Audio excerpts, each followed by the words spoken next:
आपको कभी ऐसा महसूस हुआ है कि कोई शख्स आपकी बातों को ट्विस्ट करके अपनी मर्जी का मीनिंग निकाल रहा है, या फिर आपको ऐसा लगता है कि कोई शख्स आपके जज्बात और सोच को इस्तेमाल कर रहा है लेकिन आप समझ नहीं पा रहे। यह है डार्क साइकोलॉजी का टूल सिमेंटिक मैनिपुलेशन, जो लोगों को कंट्रोल करने के लिए इस्तेमाल होता है। इस टेक्निक का मकसद होता है आपकी बातों का मतलब चेंज करना या फिर उन्हें ऐसे तरीके से समझना जो आपके अगेंस्ट जाएं। मैनिपुलेटर आपके लफ्ज़ों को ऐसे तरोड़ मरोड़ कर पेश करता है कि उनका मतलब ही चेंज हो जाए और उनसे वो अपनी मर्जी के मीनिंग निकाल ले, जिस वजह से विक्टिम कंफ्यूज हो जाता है और मैनिपुलेटर का काम स्टार्ट हो जाता है। ये टेक्निक अक्सर इमोशनली वल्नरेबल लोगों के ऊपर ज़्यादा काम करती है, क्योंकि उन्हें समझ नहीं आ रहा होता कि लोग किस तरीके से उनकी बातों को एक्सप्लॉइट करके उनको मैनिपुलेट कर रहे हैं। मैनिपुलेटर और नार्सिसिस्टिक लोग इस टेक्निक को मुख्तलिफ तरीकों से इस्तेमाल करते हैं। Number 1, reframing. रीफ्रेमिंग का मतलब होता है किसी की बात को दूसरे तरीके से पेश करना। जैसे अगर आप किसी से शिकायत कर रहे हैं तो मैनिपुलेटर आपसे ये कह सकता है कि तुम हमेशा शिकायत करते हो, ताकि आपकी जेन्युइन बात को इग्नोर किया जा सके। Number 2, cherry picking. Semantic manipulation technique में सिर्फ वो बातें उठाई जाती हैं जो मैनिपुलेटर के अपने काम की होती हैं और विक्टिम के लिए वो नुकसानदेह होती हैं या उसके अगेंस्ट होती हैं। फॉर एग्जांपल, एक मीटिंग में आपने रिस्क और बेनिफिट्स दोनों को एक्सप्लेन कर दिया है, तो इसमें मैनिपुलेटर क्या करेगा, वो सिर्फ रिस्क को उठा लेगा और उसके ऊपर बात करना शुरू कर देगा और आपको कहना शुरू करेगा कि तुम तो हमेशा नेगेटिव सोचते हो, और बाकी जो आपका नज़रिया था, जो आप बेनिफिट्स बता रहे थे, उन सब को उसने इग्नोर कर दिया और अपने फ़ायदे की बात उठा ली ताकि आपको वो मैनिपुलेट कर सके और ओरिजिनल बात से आपको हटा सके। Number 3, ambiguity. एम्बिग्युइटी यानी कि ऐसे जुमलों का इस्तेमाल करना जो समझने में मुश्किल हो और कन्फ्यूजन पैदा कर रहे हो, ताकि सामने वाला शख्स अपने आप को कमज़ोर समझे। फॉर एग्जाम्पल, अगर आप किसी से पूछते हैं क्या तुम मुझे सपोर्ट करोगे, तो आगे वाला इंसान जो मैनिपुलेटर है वो आपको ये कह सकता है, देखते हैं, मुमकिन है। अब इस एम्बिगुअस जवाब का मतलब कुछ भी हो सकता है और ये जो टारगेट है, जो विक्टिम है, उसके अंदर कन्फ्यूजन पैदा कर देगा। Number 4, false dichotomy.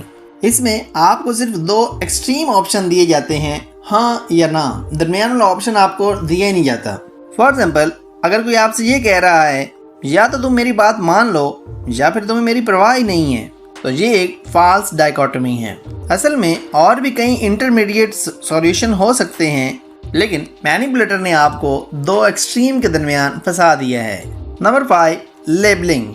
इसमें मैनिपुलेटर क्या करता है कि आपको एक टैग लगा देता है, आपको लेबल कर देता है और आपको इमोशनली मैनिपुलेट करता है। फॉर एग्जाम्पल, आप अपने बॉस से कहते हैं, मुझे लगता है हमें अपने काम का तरीका चेंज करना चाहिए। आगे से बॉस जवाब देते हैं, तुम हमेशा कंप्लेन करते हो। अब इस सिचुएशन में बॉस ने आपके कंस्ट्रक्टिव फीडबैक को इग्नोर करके आपको लेबल कर दिया है कि आप एक कंप्लेनर हैं, ताकि आपकी बात को कमज़ोर कर दिया जाए। Number 6, loaded question. Semantic manipulation ऐसे सवालों पर मबनी होती है जो ऑलरेडी एक नेगेटिव अजम्पशन पे बेस कर रहे होते हैं। फॉर एग्जाम्पल, अगर कोई आपसे ये पूछते हैं तुम कब अपनी गलती मानोगे, तो ये एक लोडेड क्वेश्चन है, क्योंकि ये अज्यूम करता है कि आप गलत हो।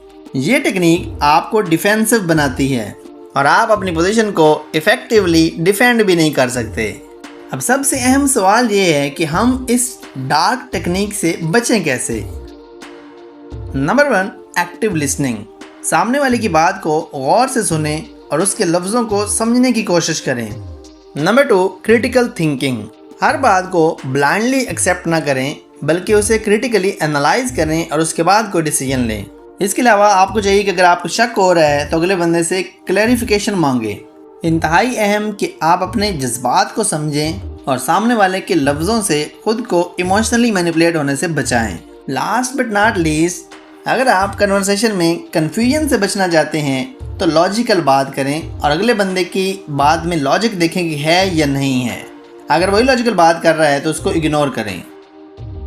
सो व्यूअर्स, ये टूल्स आपको हेल्प आउट कर सकते हैं अपनी ज़िंदगी में मैनिपुलेशन को समझने और उससे बचने से। अपने आप को एम्पावर्ड और प्रोटेक्टेड महसूस करें, क्योंकि अब आपको पता है कि लोग किस तरीके से आपके लफ्ज़ों को हेर फेर करके फ़ायदा उठाते हैं। और आप ये भी जान चुके हैं कि आप खुद को उनसे महफूज कैसे रख सकते हैं। उम्मीद है आपको ये वीडियो पसंद आई होगी, और अगर आपको लगता है कि आपके आसपास आपके लफ्ज़ों के साथ हेरा फेरी की जा रही है तो आप इन टिप्स के ऊपर अमल करके आसानी से इस मैनिपुलेशन से बच सकते हैं। और अगर आप और ऐसे इंटरेस्टिंग टॉपिक्स पर वीडियो देखना चाहते हैं तो हमारे चैनल को सब्सक्राइब करना बिल्कुल ना भूलें। हम मिलते हैं अगली वीडियो में, तब तक के लिए अपना ख्याल रखें और ख़ुद को इमोशनली स्ट्रॉन्ग रखें। Thank you so much.